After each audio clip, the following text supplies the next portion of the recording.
All right, let's continue our 2023 FRC Charged Up Scouting App tutorial, and I'm going to get back into the form that we've been using these last couple sections of our tutorial.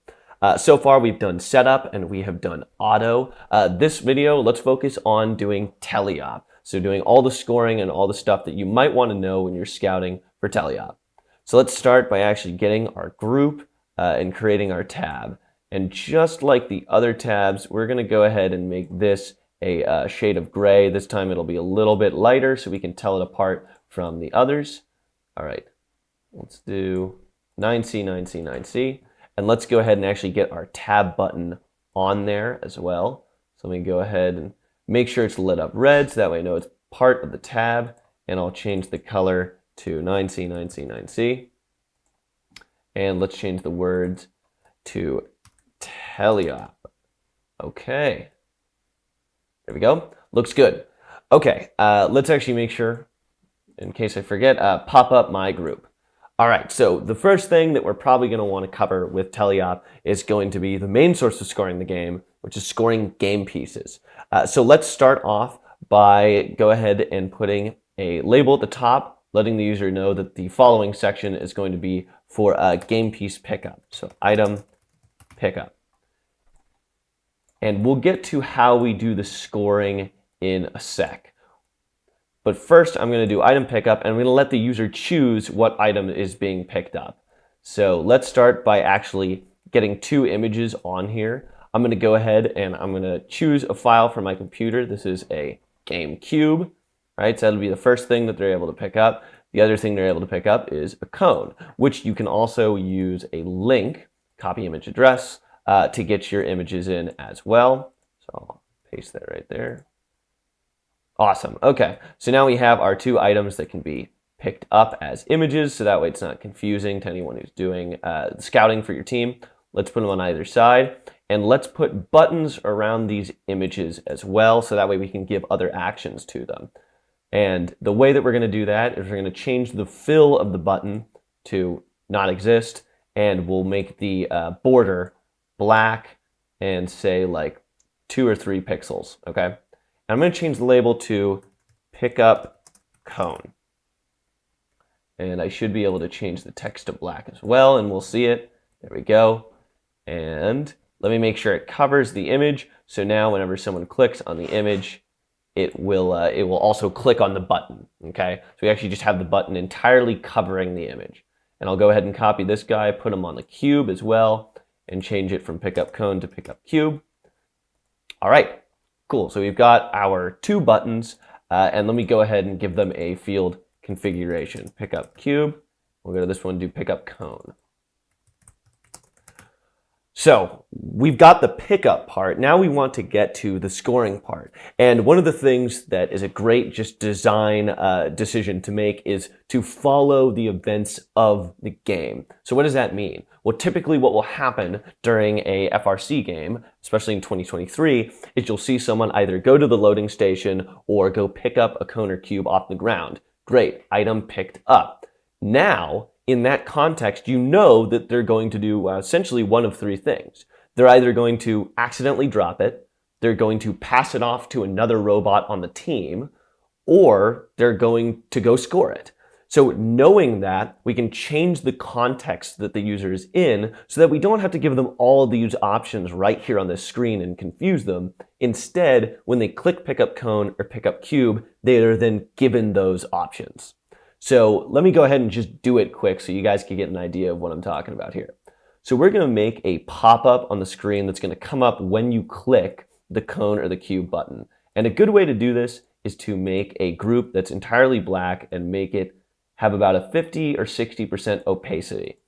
And you go ahead and put a rectangle in the middle. We'll make the line black on this one and fill 100% white. You put it in the middle, and we're going to have it fill up a portion of the screen, and when a user clicks and this pops up, it'll look like a pop-up in the middle of the screen, and you're helping change their context, as I was talking about before.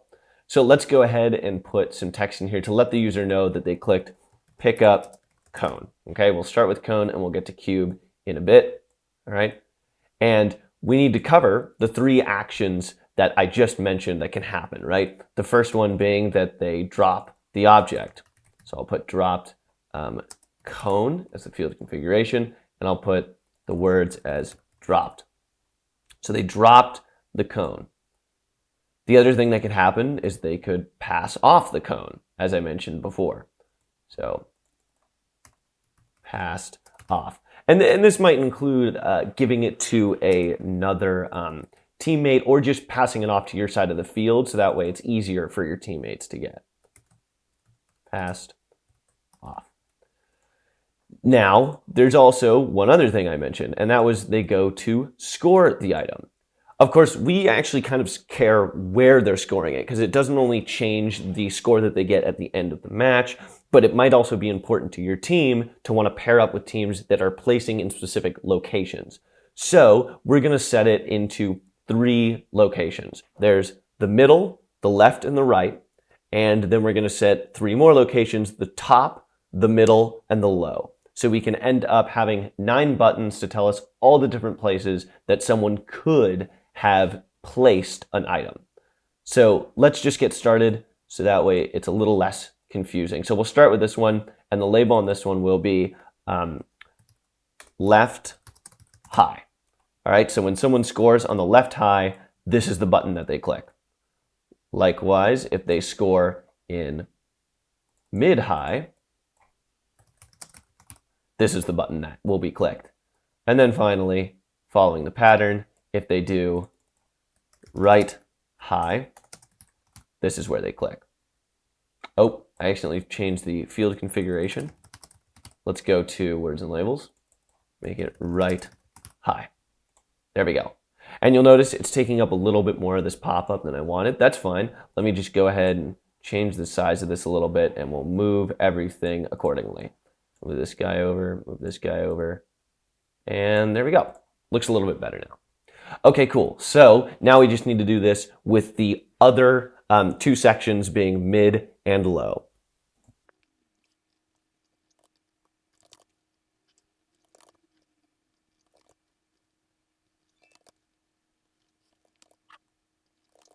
All right, so we've got all of the labels put on there, and now we probably just want one more button. This is just a good design choice to make anytime, is put a cancel button at the bottom, just in case someone accidentally clicked this or whatever happened. So we'll change this to cancel, and to make it very clear to the user, this is a completely different button. We're gonna change its color to a light gray, and we'll make its line black. All right. So now the user knows, hey, very clearly, hey, this is a cancel button. So just in case you accidentally click this, you can click cancel. It'll be as if you never clicked the pickup button.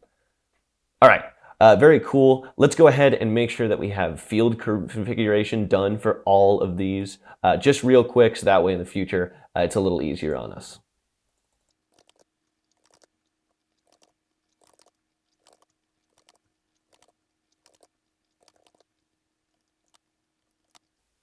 All right, awesome. So we've got field configuration done for it. We've got all of our options here, and people are even able to cancel. Let's make sure, by the way, that cancel hides the current group. And following in the idea of when an action happens, we follow the user as the event occurs. Let's go ahead and make every single one of these buttons also hide the pop-up. So that way you just click, hey, picked up, cone, dropped, and then it goes away.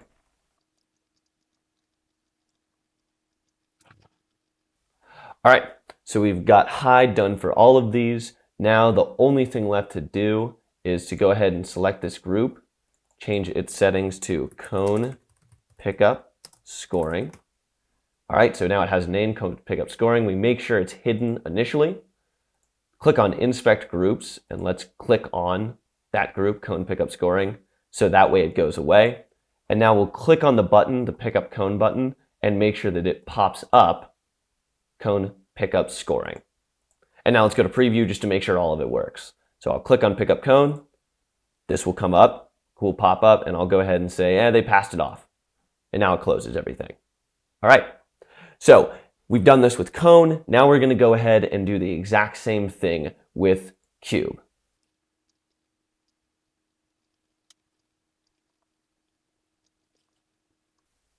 All right, so you'll notice I'm just going to duplicate everything from here over to here, and then I'm just going to change the stuff that needs to be changed, such as the title up here as well, and then I'll go through and do field configuration on all of these again.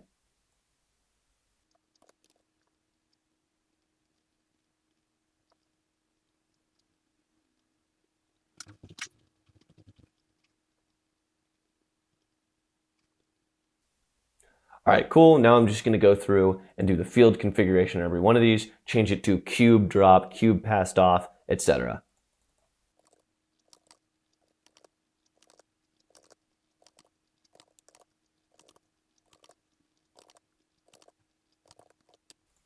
All right, awesome. The only thing left to do is go ahead and take this group and move it right on top of the other guy. I should see it line up pretty well. All right, cool. Let me just adjust him size-wise. Okay, and I should be able to name this group the cube pickup scoring, hide initially, and now I can go ahead and make sure it's hidden, make sure the cone pickup scoring is hidden as well by clicking on it twice, and make sure that the button on top of the cube actually pops up the cube pickup scoring. So now when I go to preview, I should see if I click on pickup cone, I see pickup cone. If I click pickup cube, I see pickup cube. Very cool. So that is the biggest part of doing Teleop. From here, there's a few other things that could be really interesting for your team to know, such as how often does a robot play defense? Well, RLD has a whole bunch of tools for counting time, cycle times, and all that. So let's go ahead and set it up to where we can figure out how long a robot is playing defense for in a match. So let me drag a timer on here. I'm going to change it to white so I can see it on this background. And we're going to have a start and a stop defense button that will show on that timer how long defense has been played so far. So go ahead and do this. I'm going to change the color of it to be a bit different from the other stuff we've done so far. I'm going to turn off this line and we're going to call this defense start. And let's make the button big enough to hold the text. Awesome, there we go.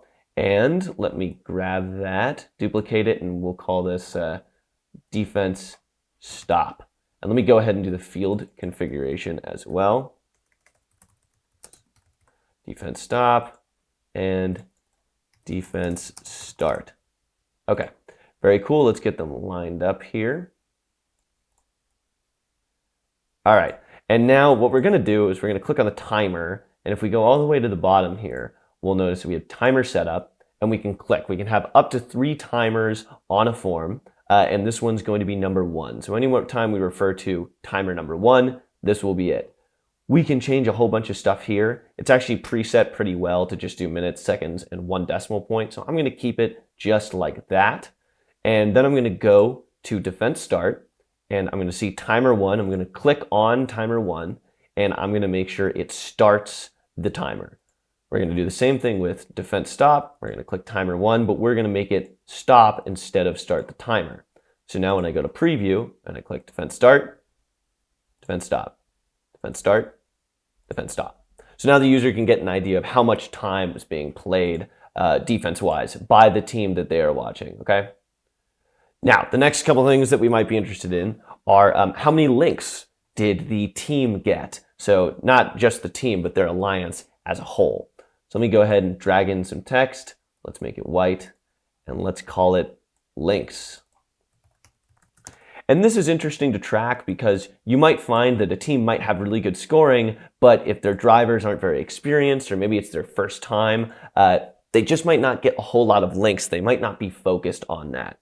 And this helps you figure out when a team is on an alliance, do they affect the number of links that they get on that alliance? So let's go to numbers up here. Let's get an int clicker.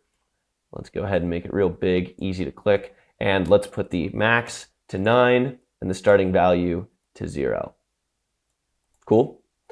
Then finally, the last thing that your team might be interested, other than scoring, defense, and links, is probably going to be any exceptional things that happened during the match. The 2 that I'm going to focus on immediately are just going to be tipping over and disconnecting.